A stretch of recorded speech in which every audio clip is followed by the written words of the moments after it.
Class 3A is shaping up to be a ton of fun.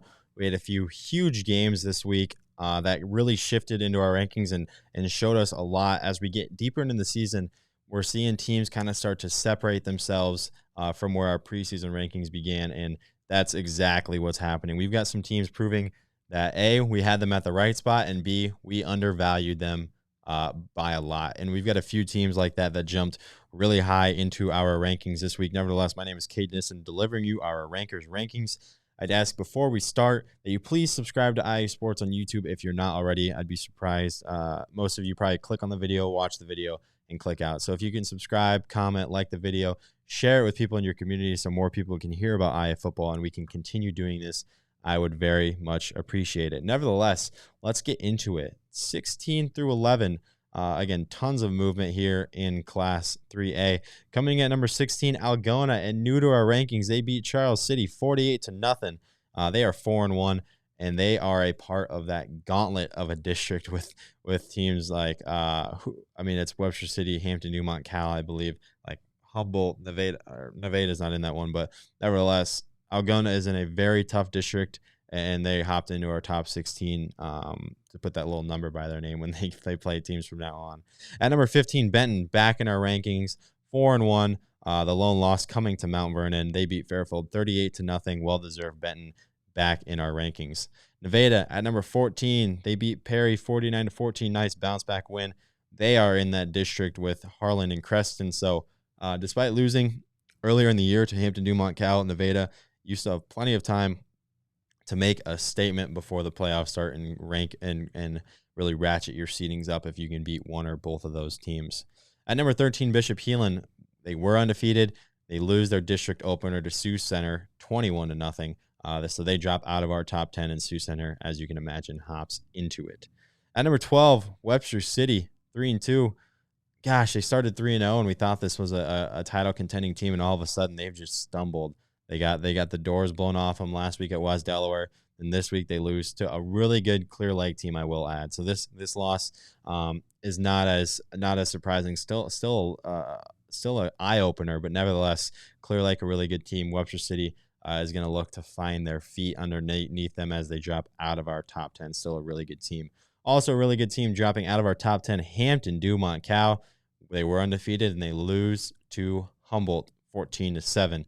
And without further ado, I will hop into our top 10 because speaking of Humboldt, they hop back in. Humboldt, he's back. We didn't know this, but Lance Kuhn makes his season debut like he never left. Again, for those of you who don't know, who follow Class 3A, Lance Kuhn is one of, if not the most elite running backs in Class 3A. He was out the first few weeks with an injury, something. We don't know. We don't want to speculate, but nevertheless, he made his debut in the district opener and came in clutch. He ran for 131 yards and had both of Humboldt's touchdowns in the big win over top 5 Hampton, Dumont, Cal. Is Humboldt back? I mean, we know they have this elite defense. They've just struggled scoring the ball, and now they return their star running back. I mean, all of a sudden, Humboldt's back in the conversation, I'd say. Every single opponent they play the rest of the season is currently over 500, including Algona, Clear Lake, and Webster City. That is the gauntlet of a district where you could easily see 4 teams winning it. And add Hampton, Dumont, Cal, that's five teams ranked in our top 16 in that one district. So a gauntlet of a district. Humboldt has plenty of chances to have quality wins, or that it could go the other way. You never know. But this could end up being one of the biggest difference-making returns this season. Again, that came out of nowhere. I thought Hampton, Dumont, Cal was ready to roll, but nevertheless, Humboldt at number 10, moving back into our top 10. Moving up a spot, Independence at 4-1. EJ Miller shines in this one against Central DeWitt. 366 total yards, 4 total touchdowns. Independence will look to have a great record this season as they look ahead to no currently ranked teams on their schedule, although their lack of strength of the schedule is concerning. EJ Miller will perform when the lights are brightest. It's a give and a take when you have a little bit of an easier district. Obviously, you can cruise to that playoff spot, that seeding, and then you get tested. So it's really is the glass half empty or is it half full? So Independence looks like they're going to have some competitive games nonetheless, but they look like that district is theirs. So congrats to Independence and a big win against Central DeWitt. I know they have Waller at Catholic this week. Always a tough out. At number 8, Sioux Center, big jump this week. Sioux Center was due for that in the rankings after not only winning 4 games in a row, but doing it in blowout fashion, having them closing. Their closest game was a 10-point win over Spirit Lake, who I might add is a really good ranked two-way team. They're quickly rising up and also in the RPI. If this team continues to play like this and beating their number 1 competition for the rights to district champion, they could easily get a huge home field advantage in the first round against Sioux Center. Their one loss coming into week 1 to West Lyon. That was 14-2. Again, week 1 is just, it's something you never know. Teams are working out stuff. Offenses struggle. Obviously, Sioux Center has a really good defense. They just blanked Heelan. They're in the district with teams like MOC, Carroll, Boyden Hole, I believe, is in that one. So, and Sergeant Bluff Luton. So they already beat, according to our rankings, the team that was ahead of them. And now Sioux Center is kind of on the inside track to winning that district. They're going to have the target on their back the rest of the way in those district games. So Sioux Center, they move up 8 spots and snag the kind of inside track in that district. At number 7, Clear Lake. Here come the Lions. We've gotten Instagram comments and whatnot saying Clear Lake needs to be higher. And obviously, you guys were right. After holding Jackson Cherry to just 85 yards, Clear Lake stays undefeated. As Titan Schmidt had a touchdown and a field goal, Webster City came crashing in, hauling in 5 sacks. But nonetheless, Clear Lake launches up the rankings. No time for the Lions to celebrate, though.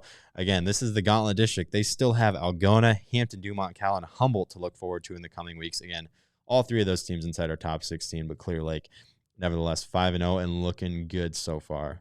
At number 6, Mount Vernon. Mount Vernon travels to Mount Pleasant and does exactly what they should have done to a winless team. 3 of 8 of Romberg's completions fell for touchdowns. Cooper Hurd catches a touchdown and rushes one.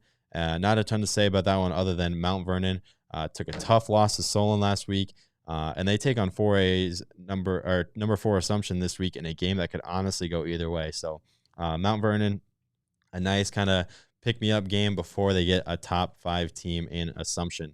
Nevertheless, let's get into that top 5. Just tons to talk about in Class 3. I really, really enjoyed this class. But nevertheless, at number 5, Harlan.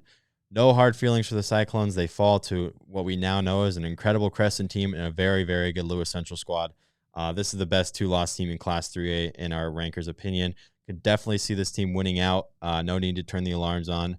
I think Will Arkfeld and the boys still have a very bright postseason ahead of them, and I agree with our ranker. Despite losing to Crescent, I was very impressed. Will Arkfeld looked like a leader. Harlan, I mean, they're well coached. They know what they're doing. They don't panic. It was just a really tough environment, and at the end of the day, it didn't go their way. Some things didn't bounce their way, and that's just how it goes. But nevertheless, Harlan, you still got to respect them, top 5, and wouldn't be surprised to see that team hang in there and even rise a little bit. At number 4, moving up 5 spots, is Assumption. Other than a loss to North Scott, Assumption has been so dominant. Their week 1 win over Solon is just looking better and better. We didn't think much of that at the time, but 5 weeks later, that's a huge win. And as our ranker mentioned before, they take on a tough task in Mount Vernon this week, and they could easily win out following this week against the Mustangs after going 4-5 last season. Being 4-1 to start the year isn't half bad. So again, kind of the highlight game of this week is Assumption and Mount Vernon. Going to be a ton of fun. Maybe one I can go to. I don't know. I'm gonna probably drop a Twitter poll later in the next few days about where I want to go. Tons of East Side games I really want to hit. But nevertheless, number 4 Assumption. At number 3 is the 4-1 Solon Spartans. Yet another week of this Solon offense putting up 37+ points. No registered stats for Solon on this one, but they have continued to be the most dominant red-hot offense in this class. They take down one of the top contenders for the district, but still have that matchup with Williamsburg and ranked Benton to take on this season. So Solon moving up a spot, but really, like you said, no time to celebrate. You still got some big games coming up, and that Solon versus Williamsburg is one that we have circled. At number 2, Crescent. Do you believe now? If there is any doubt for any reason about this Crescent team, it has all gone away after this instant classic of a game. Crescent is easily one of the top contenders, possibly the top contender for the 3A state title. Cale Turner gets the job done, and it will be so awesome to watch how far this team can go. I love that from our Class 3A ranker, how he put that. I'm a believer in Crescent. I'm not going to lie. Going into that game, I was a little worried that their stats were a little inflated just because of blowouts You never know. Stats don't tell the whole story. I mean, Kill Turner hasn't thrown an interception yet. He had 14 touchdowns, 0 picks going into that game.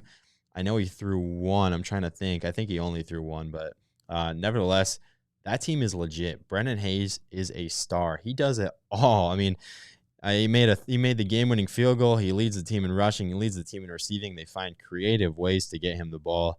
That team is legit, and I am a believer, like our Class 3A ranker says. There's no doubt Creston is the number 2 team in Class 3A behind Williamsburg until there is a slip-up, and we don't see that because Williamsburg, their dominance continues as the number 1 spot, 61-6 on one of the lower teams in Class 3A. Their offense didn't touch the ball until it was 27-0. Yeah, I'm sure you saw that post on Bound and the clips and whatnot. But Race Heisman just went crazy and didn't even want his offense to touch the ball, I guess. But nevertheless, although they are the number 1 team in the class, they have some extremely tough company in their district with Solon and Benton. They catch a break this week with Fairfield, who they should kind of take care of. But the Solon matchup in a couple weeks could make groundbreaking changes to the playoff picture late in the year. So Williamsburg hanging on to our number 1 spot. No surprise. Tons of movement here. Tons of fun. Class 3A is shaping up to be a race to the top. So nevertheless, that's all I have. 11 minutes. Sorry, guys. I kind of rattled there, but love talking about Class 3A. It's a ton of fun, ton of competitive teams in this class. And I'll get you guys out of here, Class 3A fans. I will catch you guys next week.